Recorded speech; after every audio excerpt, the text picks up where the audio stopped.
Ang alamat ng ibong Adarna. Noong unang panahon, sa isang kahariang napapaligiran ng luntiang kabundukan at malalim na kagubatan, may isang ibon na hindi tulad ng iba. Siya ang ibong Adarna. May balahibong kumikislap na tila ginto.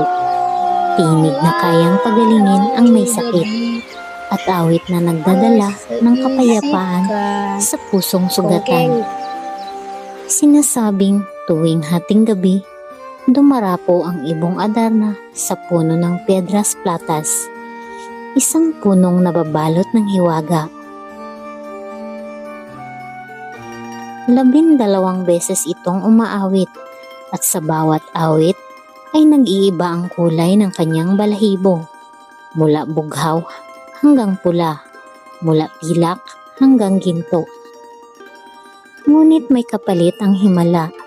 Sinumang makatulog habang umaawit ang ibon ay nagiging bato, bilang paalala na ang biyaya ay para lamang sa mga handang magbigay at magtiis. Isang araw, nagkasakit ang hari ng kaharian.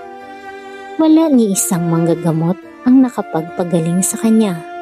Sa huli, sinabi ng mga matatanda sa palasyo na ang tanging lunas ay ang awit ng ibong Adarna. Kaya't ipinadala ang 3 prinsipe upang hanapin ito.